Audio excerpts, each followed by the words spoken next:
మంచిది.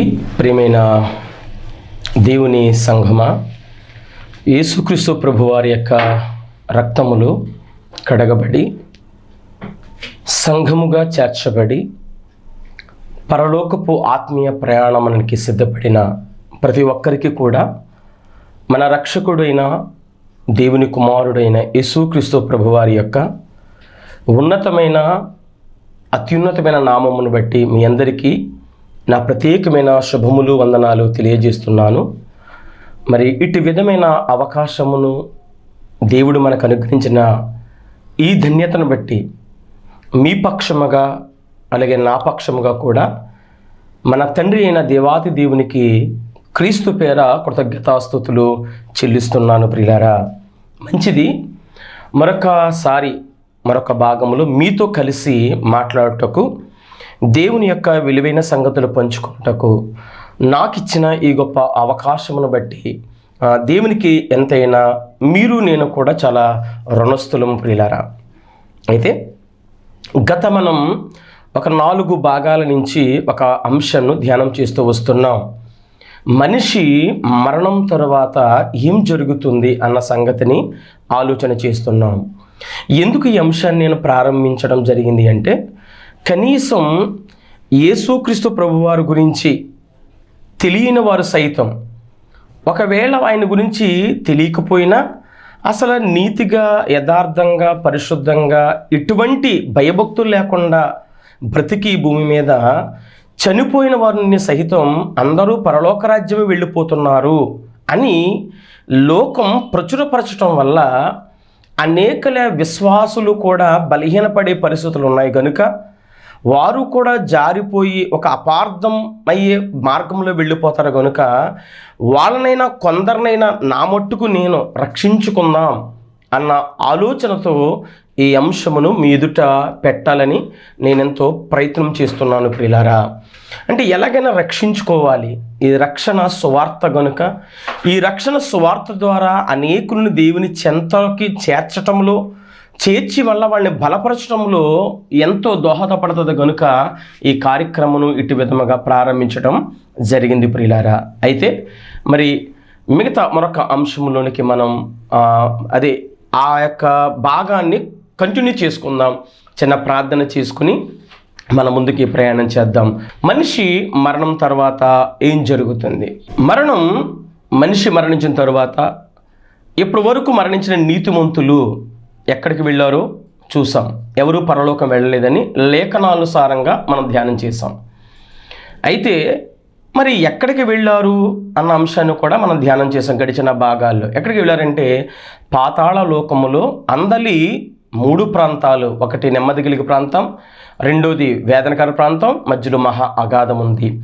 నీతిముగా బ్రతికిన వాళ్ళు, రక్షణ పొందిన వారు, నీతిమంతులుగా ఉన్నవాళ్ళు నెమ్మది గల ప్రాంతానికి వెళ్ళారని, అనీతిమంతులు వేదనకర ప్రాంతంలో ఉన్నారని, కయ్యను మొదలుకొని ఇప్పటి వరకు ఉన్న నీతిమంతులు అక్కడ ఉన్నారని సంగతులు మనము ధ్యానం చేసాం అనేకమైన రుజువుల చేత. అయితే దేవుని వాక్యములో నేను మీకు ఒక చోట ఆపం గడిచిన భాగంలో, అక్కడి నుంచి మనం కంటిన్యూ చేద్దాం.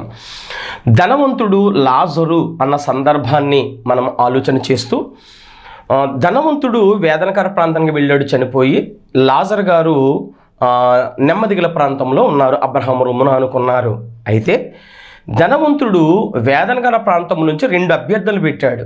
ఒకటి తన నిమిత్తం పెట్టాడు, అది కొట్టివేయబడింది. రెండవది తన సహోదరుల కోసం అభ్యర్థన పెట్టడం జరిగింది.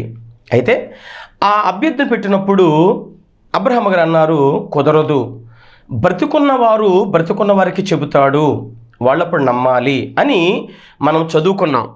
లూకా సువార్త, ఒకసారి అక్కడికి వెళ్ళి మనము ముందుకి ప్రయాణం చేద్దాం. లూకా సువార్త 16వ అధ్యాయము 29వ వచనం. అందుకు అబ్రహాము గారు ధనవంతుడితో చెబుతున్నాడు, ఆయన వారి యొద్ద మోషేయు ప్రవక్తులు ఉన్నారు, వారి మాటలు వినవలనని అతనితో చెప్పగా, అతడు తండ్రివైన అబ్రహామా, 30వ వచనం, అలాగూ అనవద్దు, మృతులలో నుండి ఒకడు వారి యొద్దకు వెళ్ళిన ఎడల వారు మారు మనసు పొందుదురని చెప్పెను. అందుకతడు మోషేయు ప్రవక్తలను చెప్పిన మాటలు వారు వినని ఎడల మృతులలో నుండి ఒకడు లేచినను వారు నమ్మరని అతనితో చెప్పినను. Very good. అబ్రహాము గారికి లాజరు గారికి జరుగుతున్న ఈ యొక్క డిస్కషన్లో అబ్రహాము గారిని ధనవంతుడు లాజరు అన్నాను కదా, క్షమించండి. అబ్రహాము గారికి ధనవంతుడికి జరుగుతున్న ఈ డిస్కషన్లో ధనవంతుడు ఏమంటాడంటే, ఇదిగో లాజరుని ఒకసారి పంపించు మా అన్నల దగ్గరికి, మార్పు చెందుతారు అని అంటే అప్పుడు అబ్రహాము గారు అంటున్నారు, కుదరదు, బ్రతుకున్న వారు చెబితేనే నమ్ముతారు తప్ప మృతుల నుంచి ఒకరు లేచి వెళ్ళినా వాళ్ళు నమ్మరు అని చెబుతున్నాడు. జాగ్రత్తగా విందాం. కరెక్టే కదా, రైట్. ఇప్పుడు మనం ఈ ఆలోచన మనం ముందుకి కొనసాగించుకుంటూ ప్రయాణం చేద్దాం. అక్కడికి వెళ్ళిన తర్వాత పాతాళ లోకముకి వెళ్ళిన తర్వాత ప్లేసులు మారడం ఉండదు. ఎవరు ఎక్కడికి వెళతారో భూమి మీద డిసైడ్ అయిపోతుంది వారి యొక్క బ్రతుకును బట్టి. కాబట్టి మన బ్రతుకులోనే మన జీవితంలోనే మనం మన జీవితం ఇక్కడే తీర్పు చెందబడుతుంది, డిసైడ్ అయిపోతుంది. అటు వేదనకర ప్రాంతమా ఇటు పరదేశ అన్నది అర్థమైపోతుంది. అయితే అందరూ పాతాళంకి వెళ్ళాలి. నీతిమంతులైతే నెమ్మదిగల ప్రాంతమని, అనీతిమంతులైతే వేదనకర ప్రాంతమని మనం విన్నాం. బ్రతికున్నవారు బ్రతికిన వారికి చెబితే వింటారు, ఒకడు మృతుల నుండి లేచి వెళ్ళినా నమ్మరు అని చెప్పాడు అబ్రహాము గారు. చాలా జాగ్రత్తగా ఆలోచన చేద్దాం. ఇక్కడ ఒకడు ఊరికి వెళుతున్నాడు. ఒక ఉదాహరణ చెప్తే జాగ్రత్తగా. ఒకడు ఊరికి వెళుతున్నాడు. ఊరికి వెళుతున్నప్పుడు అప్పుడు జరిగిన విషయం ఏంటంటే, సందర్భం ఏంటంటే, వాడు ఒక లారీ ఆపాడు, లారీ ఎక్కాడు. లారీ ఎక్కిన తర్వాత వాడికి నిద్ర వస్తుంది. నిద్ర వస్తున్నప్పుడు జాయిగా వర్షం చినుకులు పడతా ఉండగా అక్కడి నుంచి అక్కడ ఒక బాక్స్ ఉంటే ఆ బాక్స్లో పడుకున్నాడు. బాక్స్లో పడుకున్న తర్వాత ఈ లోపల కొంచెం దూరమైన తర్వాత ఇంకొందరు అదే లారీ ఎక్కారు. వాళ్ళు ఊసులు మాట్లాడుకున్నారు. వీడికి నిద్ర వచ్చింది, ఆ బాక్స్లో పడుకొని నిద్రపోతున్నాడు. ఈ లోపల వీళ్ళందరూ మాట్లాడుకుంటూ చుండగా వెంటనే వాడికి పడుకున్నవాడికి మెలకు వచ్చి వాడు ఆ యొక్క బాక్స్ను లేచాడు. లేవగానే ఈ నుంచుని మాట్లాడుకుంటున్న వారు లారీలో అందరూ కూడా వెళుతున్న లారీని దూకి పారిపోతున్నారు. అమ్మో, చచ్చిన వాడు బ్రతికొచ్చాడు అని భయపడిపోయారు. బాగా అర్థమైంది కదా. అంటే అర్థం ఏంటి? చనిపోయినాడు వచ్చి చెబితే ఎవరు వినరు, అందుకు బ్రతుకున్న వారే చెబితేనే వింటారని ఇక్కడ అబ్రహాము గారు చెబుతున్నారు. అయితే బాగా విందాం. మరి యేసుక్రీస్తు ప్రభువారు కూడా చనిపోయి తిరిగి లేచి వచ్చాడు కదా, మరి అప్పుడు వాళ్ళు ఎలాగ నమ్ముతారు, మనం ఎలాగ నమ్ముతున్నాం అని అనొచ్చు చాలామంది. అయితే ఇక్కడ పాయింట్ ఏంటంటే, యేసుక్రీస్తు ప్రభువారు చనిపోయి తిరిగి లేచి వచ్చిన తర్వాత అక్కడ వాళ్ళు కూడా భయపడ్డారు, శిష్యులు కూడా భయపడ్డారు, ప్రతి ఒక్కరూ భయపడ్డారు. అయితే ఆయన 40 దినాలు కనబరుచుకోవటమే సరిపోయింది వాళ్ళకి. రమారమి 40 దినాలు అనేక రుజువులు సూచక్రియలు మరలా ఆయన నిరూపించుకోవటానికి వాళ్ళ శిష్యులందరికీ కూడా ఆయన కనబరుచుకోవటానికి, రుజువు చేసుకోవటానికి 40 డేస్ పట్టింది యేసుక్రీస్తు ప్రభు వారికి. రుజువులతో ఆధారంతో చూపించాడు ఆయన. ఏం రుజువుల ఆధారం చూపించాడు ఆయన అంటే, ఆయన బ్రతుకున్నప్పుడు ఏ సంగతులైతే వాళ్ళతో ప్రస్తావించాడో అదే సంగతులు వాళ్ళు ఎత్తి మాట్లాడి ఆధారాలు చూపించడం వల్ల అప్పుడు నమ్మారే తప్ప ఆయన తిరిగి లేచి వెంటనే నమ్మిన వారు ఎవరు కూడా లేరు అన్న సంగతిని జాగ్రత్తగా మీరు ఇక్కడ అర్థం చేసుకోవాలి. మరి అదే లాజరు గారు ఒకవేళ బ్రతికుండి వచ్చాడు అనుకో, ఆయనేం రుజువులు చూపించగలడు, ఆయనేం కార్యాలు చేయగలడో ఎలా నమ్ముతారు? అందుకు అబ్రహాము గారు అక్కడ పాయింట్ మాట్లాడవలసి వచ్చిందన్న సంగతి మనం చాలా జాగ్రత్తగా ఆలోచన చేయాలి. అపార్థం చేసుకోకూడదు వాక్యాన్ని. చాలా లోతుగా మనం ఆలోచన ధ్యానం చేసినప్పుడు మనకు అర్థమవుతుంది. అంతే తప్ప నేను గొప్ప, నువ్వు గొప్ప, నేను తక్కువ, నీతో అని అక్కర్లొద్దు. ఎవరిని విమర్శించడం అవసరం లేదండి. ఒకవేళ నీకు ఒక నిజం తెలిసింది, నేను చెప్పిన వాక్యం నీకు నచ్చలేదు అనుకున్నా, ఫర్ ఎగ్జాంపుల్ నీకు ఒకేలా అపార్థం చేసుకున్నావు, నీకు తెలిసిన సత్యాన్ని చెప్పేసినప్పుడు ప్రజలు ఆలోచిస్తారు కదా, ఓహో ఇది కరెక్ట్గా ఉందా, ఇది కరెక్ట్గా ఉందా అన్న ఆలోచన జ్ఞానంతో ఏది కరెక్టే దాన్ని వెంబడిస్తారు. మంచిదే కదా. అలాగా ఎవరినైనా అగ్నిలో ఉన్న వాళ్ళని రక్షించాలి. సో దాన్ని బట్టి దానికి ఆధారమైన వాక్యమే చెప్పాలి. సో నువ్వు గొప్ప నేను గొప్ప అనుకోవడం ఉపయోగం ఏమీ లేదు. ఇక్కడ వాక్యాన్ని అపార్థం చేసుకోకుండా మనం ప్రయాణం చేయటం చాలా మంచిదని నాకు తెలిసిన ఆలోచన ప్రకారం ఆత్మీయ జ్ఞానం చేత మీకు ఈ మాటలు చెబుతున్నాను ప్రియులారా. రైట్. అయితే బ్రతుకున్న వారు చెప్పాలి, నమ్ముతారన్న సంగతి నాకు అర్థమవుతుంది. అయితే ఇప్పుడు ఈ నెమ్మది గల ప్రాంతానికి ఏదైనా పేరుందా అని అంటే చాలా జాగ్రత్తగా యేసుక్రీస్తు ప్రభువారి నోటి వెంట ఆ పేరును మనం విందాం. ఆ నెమ్మది గల ప్రాంతానికి ఏం పేరు ఉందో జాగ్రత్తగా ఆలోచన చేద్దాం. లూకా సువార్త 23వ అధ్యాయము 43వ వచనం. ఇక్కడ సందర్భం ఏంటి అంటే యేసుక్రీస్తు ప్రభు సిలువ వేయబడ్డారు. యేసుక్రీస్తు ప్రభు వారితో కుడివైపున ఒక దొంగ, ఎడమ వైపున ఒక బందిపోటు దొంగ, ఇద్దరు బందిపోటు దొంగల మధ్యన యేసుక్రీస్తు ప్రభు వారు సిలువ వేయబడ్డారు. యేసుక్రీస్తు ప్రభు వారికి మధ్య స్థలం చాలా ఇష్టం.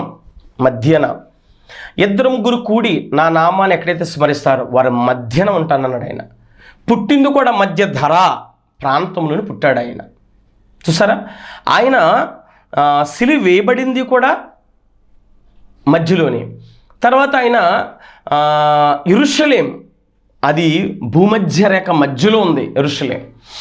బాగా ఆలోచన చేయండి ప్రియులారా, ఆయన పుట్టింది మధ్యస్థంలోనే. ఆయన ప్రార్థన చేస్తూ మన మధ్యనే వస్తానన్నాడు ఆయన. పైగా సంఘముల మధ్యలో ఆయన సంచరిస్తాడంట. సంఘం మధ్యలో సంచరిస్తాడంట. అంటే ఆయన మధ్యలో ఉండటం, ఇశ్రాయేలీయులు గుడారం వేయమన్నప్పుడు కూడా మందసు వారి మధ్యలో 12 గోత్రాల మధ్యలో ఉంది ఆయన. అంటే ఆయన మధ్యలో ఉండటానికి ఇష్టపడతాడు ఆయన. కాబట్టి ప్రియమైన దేవుని సంఘం, ఇక్కడ దొంగలు, బందిపోటు దొంగలు ఇద్దరు సిలువ వేయబడ్డారు. ఇద్దరు దొంగలు, ఒకడు కుడివైపున ఒకడు ఎడమవైపున.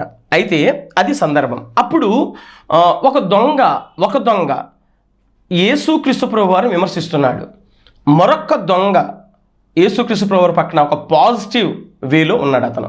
ఇప్పుడు ఆ సందర్భంలో యేసుక్రీస్తు ప్రభు వారు ఒక దొంగతో ఏం మాట్లాడుతున్నా ఆలోచన చేద్దాం, చూద్దాం. 43వ వచనం, 42వ వచనం చదువు వెళ్దాం మనం. యేసు ఆయనను చూచి యేసు అని నీవు నీ రాజ్యములోనికి వచ్చినప్పుడు నన్ను జ్ఞాపకము చేసుకొనుము అని ఒక దొంగ ఒకడు మాట్లాడుతున్నాడు. ప్రియమైన దేవుని పిల్ల, ఇక్కడ కుడివైపు దొంగ మాట్లాడా, ఎడమవైపు దొంగ మాట్లాడానా లేదు. మనం కలపొద్దు, వాక్యములు లేని పదాలు తీసుకురావద్దు. ఏదైతే ఉందో దాన్ని వ్యాఖ్యానించుకుందాం. ఆ పదాన్ని బైబిల్ సపోర్ట్ చేయాలి. లేని పదాలు ఇందులో కలిపి చెరిపి మన ఇష్టానుసారమైన భావాలు ఇందులో కూర్చేస్తామనుకోండి, లేనిపోయిన రోగాలకి, లేనిపోయిన జబ్బులకి, లేనిపోయిన మరణాలకి మనం అందరం బలైపోతాం. ప్రియులారా, ఏదైతే ఉందో అది మాట్లాడుకుందాం. మనకి ఇచ్చింది చాలు. ఈ జ్ఞానం చాలా ఉన్నతమైన జ్ఞానం. ఇదే మన జీవితకాలం పడుతుందండి. అదే లేని వచ్చి ఇందులో భావాలు ఇందులో కూర్చకండి దయచేసి. కాబట్టి ఆలోచన చేద్దాం. ఇక్కడ ఏమో ఒక దొంగ. రెండో విషయం, దొంగల పేర్లు కూడా బైబిల్ రాయలేదు. బైబిల్లో దొంగోడిపై ఒక పేరు ఇది, ఒక పేరు అది అనేది బైబిల్ కూడా లేదు. మనం చెప్పొద్దు. అవసరమైతే దేవుడు రాయిద్దుడు కదా. మనకంటే తెలుగుతో కూడా అంటారా దేవుడు? మనకంటే చాలా అనంత జ్ఞాని కదా ఆయన ఎంతవరకు నీకు ఇవ్వాలంతవరకు ఇచ్చాడు, అంతవరకు మాట్లాడదాం. మనం లేని విషయాలు మాట్లాడటం వల్ల ఏదో హైప్ క్రియేట్ చేసుకుని మనుషుల్ని నీ వైపు ఆకర్షించుకోవటం వల్ల ఏం ఉపయోగం? శాపం తప్ప. ఉన్నది చెబుదాం. నీ అతి జ్ఞానం వద్దు, లోక జ్ఞానం వద్దు, దేవుని జ్ఞానంతో ఏమిచ్చాడో మాట్లాడుకుంటూ మనం ప్రయాణము చేద్దాం. జాగ్రత్తగా విందాం. ఇప్పుడు 42వ వచనం, జ్ఞాపకం చేసుకున్నామన్నాడు దొంగ. అప్పుడు అందుకు ఆయన, అంటే యేసుక్రీస్తు వారు వానితో, అంటే ఒక దొంగతో అన్నాడు, నేడు ఇప్పుడే నీవు నాతో కూడా పరదైస్సులో ఉందని నిశ్చయముగా నీతో చెప్పుచున్నాను. రైట్. ఇప్పుడు ఒక దొంగని అంటున్నాడు ఆయన, నేడు నీవు నాతో పరదైస్సులో ఉంటావు అన్నాడు ఆయన. రైట్. అంటే నీవు నాతో పరదైస్సులో ఉంటావని దేవుడే, యేసుక్రీస్తు ప్రభు వారే అతనితో చెప్పటం మనకి ఇక్కడ కనబడుతుంది. అంటే ఇప్పుడు దొంగ తన మార్పు చెందిన వెంటనే యేసుక్రీస్తు ప్రభు ఎక్కడ తీసుకెళ్ళిపోడంటే ఆయనతో పాటు పరదైస్సులోనికి తీసుకుని వెళ్ళటం జరిగింది. అర్థమవుతుంది కదా. లేఖనాల్లో ఏమున్నాయో అదే మాట్లాడదాం. కొరింథీయులకు రాసిన పత్రిక 4వ అధ్యాయం 6వ వచనం ఉంటుంది, లేఖనములు యందు ఏదుందో అదే మాట్లాడదాం. లేఖనములు అతిక్రమించకండి, ఓవర్టేక్ చేయకండి, మీ జ్ఞానమును ఇందులో పెట్టకండి. దేవుని జ్ఞానం ఏం బోధిస్తుందో అదే మాట్లాడదాం అంటున్నాడండి. పైగా రెఫరెన్స్ లేకుండా అస్సలు మాట్లాడకూడదండి. ఆధారం ఉండాలి కదా వాక్యాన్ని, లేదంటే నవ్వులు పాలైపోతాము కదా. ఆలోచన చేద్దాం ప్రియమైన దేవుని సంగమా. అయితే సిలువలో దొంగ ఎక్కడికి వెళ్ళాడంటే పరదేశుకు వెళ్ళాడు అని అర్థమైంది. ఎందుకంటే పరదేశం ఎక్కడుంది, దాని అడ్రస్ ఏంటో ఒకసారి చూద్దాం. కొరింథీయులకు రాసిన 2వ పత్రిక 12వ అధ్యాయము 2 నుంచి చదువుకుందాం. క్రీస్తునందున్న ఒక మనుషుని ఎరుగుదును పౌలు గారు చెబుతున్నాడు. అతను 14 సంవత్సరాల క్రిందట 3వ ఆకాశమునకు, అండర్లైన్ చేసుకోండి, మొదటి ఆకాశం, 2వ ఆకాశం, 3వ ఆకాశం చెప్పాను. ఒకటి పరలోకం, 2 భూలోకం, 3 పాతాళ లోకం, 3 ఆకాశాలను చెప్పాను. 3వ ఆకాశమును కొనుపబడెను. అతడు శరీరంతో కొనుపబడిను, నేను ఎరుగను. శరీరం లేక కొనుపబడి నేను ఎరుగను. అయితే అది దేవునికి తెలియను. అట్టి మనిషిని నేను ఎరుగుదును. అతడు పరదైసులోనికి కొనుపోబడి. ఎట్లన్నా అంటే 3వ ఆకాశములో ఏముందంటే పరదైసు ఉంది అని అర్థమైంది. అంటే ఒకటి పరలోకం ఒక ఆకాశం, భూలోకం ఒక ఆకాశం, ఈ పాతాళ లోకం ఒక ఆకాశం. అంటే పరదేశి ఎక్కడ ఉంది? అదే నెమ్మదిగల ప్రాంతం, పాతాళ లోకంలో ఉన్నదన్న సంగతి మనకు అర్థమైంది. అంటే పాతాళ లోకం అనగా 3వ ఆకాశం, 3వ ఆకాశంలో ఏముందంటే పరదేశి ఉంది అన్న సంగతి మనకి అర్థమైంది లేఖనానుసారంగా. కాబట్టి ఆలోచన చేద్దాం. రైట్, ఇప్పుడు ప్రశ్న ఏంటంటే, దొంగ, బందిపోటు దొంగ బాప్తిసం లేకుండా ఎలా వెళ్ళిపోయాడు? అది ప్రశ్న. మనకు కూడా బాప్తిసమము లేకుండా దొంగ వెళ్ళాడు, దొంగతో పాటు యేసుక్రీస్తు ప్రభువు కూడా వెళ్ళాడు. వెళ్ళారు అంతే కదా. ఎందుకంటే ఒక వాక్యం ఉంది, కీర్తన గ్రంథం 89వ అధ్యాయంలో, మరణము చూడక బ్రతుకు నరుడెవడు, పాతాళ వశము కానీ బ్రతికే నరుడెవడు, తప్పించుకునేవాడెవడు అని ఉంటుంది కదా. అంటే పాతాళమునకు రక్త మాంసములు కలిగి భూమి మీద పుట్టిన ప్రతి ఒక్కరూ కూడా, ఈవెన్ యేసుక్రీస్తు ప్రభు వారు కూడా రక్తమాంసంతో వచ్చాడు కనుక ఆయన కూడా పరదేశుకు వెళ్ళాలి, పాతాళ లోకమున్న పరదేశుకు వెళ్ళాలి, 3వ ఆకాశంలో పరదేశుకు వెళ్ళాలి. వెళ్ళిన ఆయన మరలా తిరిగి భూమి మీదకి రావడం జరిగింది. మాట్లాడుకుందాం. అయితే ఇప్పుడు దొంగతో పాటు యేసుక్రీస్తు ప్రభు వారు కూడా పాతాళ లోకంలోకి వెళ్ళడం జరిగింది, పరదేశుకి. అది మనకు అర్థమైంది. యేసుక్రీస్తు ప్రభు వారు పాతాళలోకానికి వెళ్ళి భూమి మీదకు వచ్చి, భూమి మీద నుంచి ఆయన మరలా పరలోక రాజ్యానికి వెళ్ళాడు ఆయన. ఒకసారి అది కూడా మీరు చూద్దాం. యోహాను సువార్త 20వ అధ్యాయము 17వ వచనం. యేసు ఆమెతో, ఎవరు? మగ్దలిన మరియ, ఆమెతో యేసుక్రీస్తు డిస్కషన్ జరుగుతుంది. మగ్దలిన మరియ యేసుక్రీస్తు ప్రభు వెతుకుతున్నప్పుడు జరుగుతున్న యేసు ప్రభు వారు తిరిగి లేచాడు, ఆయన మహిమ శరీరంతో ఉన్నాడు, మాట్లాడుతున్నాడు ఆయన ఆమెతో. నేను ఇంకనూ తండ్రి యొద్దకు ఎక్కిపోలేదు, ఇంకా వెళ్ళలేదు. ఎందుకు ఈ డిస్కషన్ ఎక్కడ జరుగుతుంది? భూమి మీద జరుగుతుంది. బాగా వినాలి. మగ్దలిన మరియ భూమి మీద ఉంది, యేసుక్రీస్తు ప్రభు భూమి మీద జరుగుతుంది. మరి దొంగతో ఎక్కడికి వెళ్తానని చెప్పాడు ఆయన? శుక్రవారం పాతాళలోకంకి వెళ్తానని చెప్పాడు ఆయన. ఓకేనా? అంటే పాతాళలోకానికి వెళ్ళాడైనా, పరదేశంలోనికి దొంగని విడిచిపెట్టి మరలా 3వ దినం లేస్తానని చెప్పిన ప్రకారం ఆదివారం రోజున ఉదయం లేచి ఇక్కడ మగ్దలిన మరియతో డిస్కషన్ జరుగుతుందన్నమాట అన్న సంగతి చాలా జాగ్రత్తగా ఆలోచన చేద్దాం. నేను ఇంకను తండ్రి ఎదుకు ఎక్కిపోలేదు అంటే పరలోకానికి ఎక్కిపోలేదు, నేను ఇంక వెళ్ళలేదు అక్కడికి అని చెప్తున్నాడు. ఎక్కిపోలేదు, చాలా పాయింట్ అండర్లైన్ చేసుకోండి ప్రియులారా. గనుక నన్ను ముట్టుకొనవద్దు. ఏంటి, బైబిల్లో తప్పులే ఉండవండి. అక్షరం ఒకవేళ తప్పు పడవచ్చేమో కానీ, మేబీ అక్షరం అంటే పైన కింద, ఒకవేళ పైన చెప్పేది కింద చెప్తే కింద చెప్పి పైన చెప్తాడేమో తప్ప ఈ బైబిల్లో తప్పులు ఉండవు. అదే దేవుడిచ్చిన గ్రంథం, మనకి పరిశుద్ధ గ్రంథం మనకు చాలు. తెలుగు బైబిల్ తెలుగు వాళ్ళకి చాలు. దీన్ని చదవండి, దీన్ని నేర్చుకోండి, దీని ప్రకారం మనం ప్రయాణం చేద్దాం. అదేందండి. కాబట్టి లేనిపోని అజ్ఞానం కలిగిన మాటల చేత వెళ్ళటం వల్ల అది దెయ్యాల జ్ఞానం అని దేవుడే చెప్పాడు. కనుక జాగ్రత్తగా మనం ప్రయాణం చేయాలి. ప్రియమైన దేవుని సంగమా, ఏర్పరచబడిన వారు సైతం మోసపోతారండి. అపవాది చాలా బలంగా పనిచేస్తాడు. జాగ్రత్త మిత్రమా, జాగ్రత్త ప్రియమైన సహోదరులారా. రైట్. అయితే ఇక్కడ ఏమన్నాడు? అమ్మ నేను ఇంకా ఎక్కిపోలేదు, నన్ను ముట్టుకొనవద్దు, తండ్రి యొద్దకు ఎక్కిపోలేదు, నేను ఇంకా ముట్టుకొనవద్దు.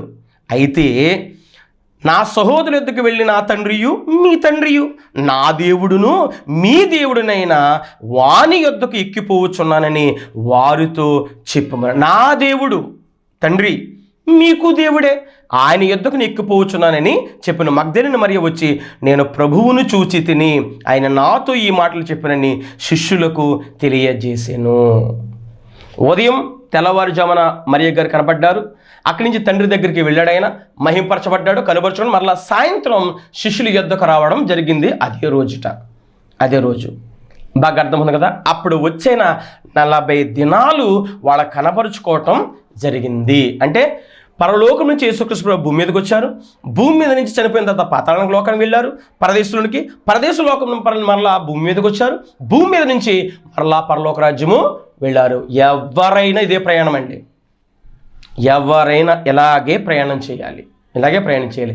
యేసుక్రీస్తు ప్రభువారు భూమి మీదకి వచ్చేంత వరకు మానవుని ప్రయాణపు మార్గం ఇదే. ఎవరైనా మనం కూడా పరలోకం నుంచి వచ్చాం, భూమి మీదకి వచ్చాం, భూమి నుంచి పాతాళలోకానికి వెళ్ళాలి. భక్తిగా బ్రతికే ప్రదేశంలో ఉంటావు, అనీతిగా బ్రతికితే వేదన కాల ప్రాంతానికి వెళ్ళిపోతావు.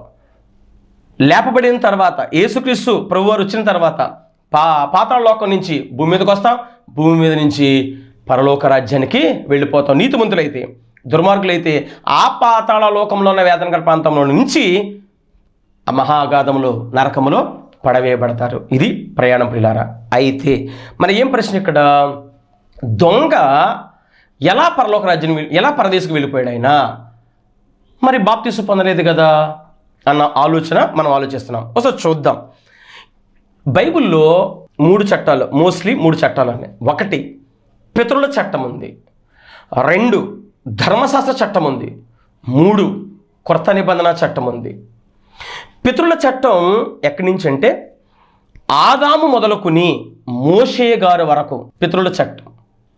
2 ధర్మశాస్త్ర చట్టం మోషే గారు నుండి యేసుక్రీస్తు ప్రభువారు పునరుద్ధానుడయ్యేంత వరకు ఇది ధర్మశాస్త్ర చట్టం.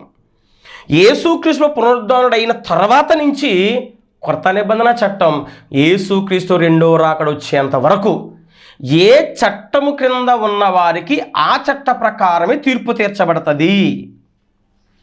మనం ఈ సంగతిని చాలా జాగ్రత్తగా ఆలోచించబడాలి. ఒకసారి మాట చూద్దాం. రోమిలకు రాసిన పత్రిక 2వ అధ్యాయము, రోమిలకు రాసిన పత్రిక 2వ అధ్యాయము 11-12 వచనాలు ఒకసారి మనం ఆలోచన చేస్తే దేవుడు ఎంత గొప్ప దేవుడు మనకి వినబడుతుంది, అర్థమవుతుంది. చూడండి, దేవునికి పక్షపాతము లేదు. దేవుడి పక్షపాత కాదు. ఎవ్వరికి ఎప్పుడు ఏ విధంగా తీర్పు తెచ్చాలో, ఏ చట్ట ప్రకారం తీర్పు తెచ్చాలో దేవుడికి తెలుసు. ప్రియమైన దేవుని సంగమా, ఆయన అన్యాయస్తుడు కాదు. ఇంకేముంది చూద్దాం. ధర్మశాస్త్రం లేనప్పుడు పాపము చేసిన వారందరూ ధర్మశాస్త్రము లేకే నశించెదరు. ఇక్కడ మనం అర్థం చేసుకునే విషయం ఏంటంటే, దేవుని యొక్క మాటలు ధర్మశాస్త్రము వచ్చినప్పుడు అంటే లెటర్ల అంటే రాత రూపకంగా ఇవ్వటం జరిగింది. దేవుని మాటలు ధర్మశాస్త్రం రాకముందు అప్పుడు ఆజ్ఞ ఉంది, ధర్మశాస్త్రం రాకముందు దేవుని ఆజ్ఞ ఉంది, ధర్మశాస్త్రం వచ్చిన తర్వాత కూడా దేవుని ఆజ్ఞ ఉంది. అయితే ధర్మశాస్త్రం రాకముందేమో మాటపూర్వకంగా ఉంది, ధర్మశాస్త్రం వచ్చిన తర్వాత వ్రాతరూపకంగా ఉంది. అది డిఫరెన్స్. అయితే మోషే గారు ధర్మశాస్త్రం రాయక ముందు అప్పుడు దేవుని ఆజ్ఞే, అప్పుడు పాపం చేసిన శిక్షే. అయితే అప్పుడు మాటపూర్వకంగా లోకంలో ఉంది. అది మీరు బాగా ఆలోచన చెయ్యాలి. అయితే ఇప్పుడు అదే అంటున్నాడు ఇక్కడ, ధర్మశాస్త్రము లేకయే వాళ్ళు నశించెదరు. ధర్మశాస్త్రం కలిగిన వారై పాపము చేసిన వారందరూ ధర్మశాస్త్రానుసారంగా తీర్పు నొందుదురు. 2 చట్టాలు చెప్తున్నాడు.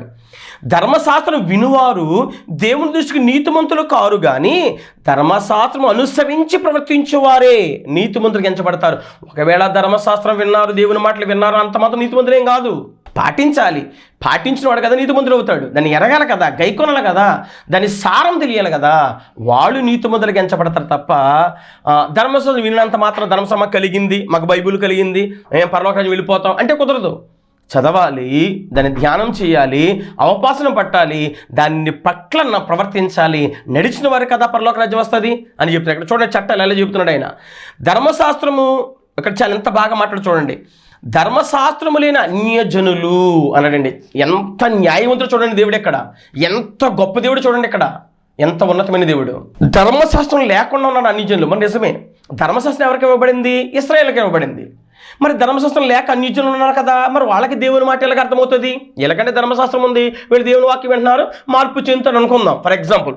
మరి ధర్మశాస్త్రం దేవుని శాస్త్రం లేదు కదా, దేవుని ఆజ్ఞలకు లేవు కదా, మరి అన్యజనులు వాళ్ళు ఎలాగా దేవుడు తీర్పు తీరుస్తాడు?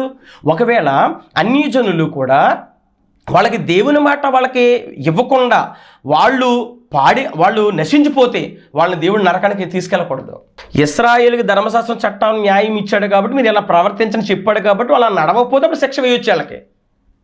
మరి అన్యజనులకి చట్టం ఇవ్వలేదు కదా, వాళ్ళకి ఏమీ తెలియదు కదా. తిరిగినప్పుడు దేవుడి మాటలు వినబడినప్పుడు వాళ్ళు తప్పు చేసినా ఒప్పు చేసినా వాళ్ళని నరకానికి వెళ్ళకూడదు అక్కడ. బాగా అర్థం ఉందా? అయితే ఇక్కడ దేవుడు ఎంత బాగా చెబుతున్నాడంటే, అసలు ఎంత న్యాయకర్త అంటే దేవుడు, ఎంత అద్భుతమండి ఈ మాటలు. బాగా ఆలోచించండి. ధర్మశాస్త్రము లేని అన్యజనులు స్వాభావికముగా అంటే వాళ్ళ సొంతముగా, ధర్మశాస్త్రము లేనివారైనను అంటే వాళ్ళకి దేవుని ఆజ్ఞ లేనివారైనను తమకు తామే ధర్మశాస్త్రమైనట్టున్నారు. అంటే అర్థం ఏంటి? అబ్బో ఇది తప్పు, దొంగతనం తప్పు, వ్యభిచారం తప్పు, మోసం తప్పు, అబద్ధాల తప్పు అని అన్యజనుల్లో ఉన్నవారు కూడా చాలా నీతిగా బతికిన ఉన్నారు చాలామంది. పరిశుద్ధ గ్రంథం చేతుల్లో ధర్మశాస్త్రం లేనప్పుడు యేసుక్రీస్తు ప్రభువు సిలువ వేయబడింది అందరికీ తెలిసింది. యేసుక్రీస్తు సిలువ వేయబడక ముందు కూడా మాట్లాడుతున్నాను నేను. అప్పుడు అన్యజనులు చాలామంది ఉన్నారు.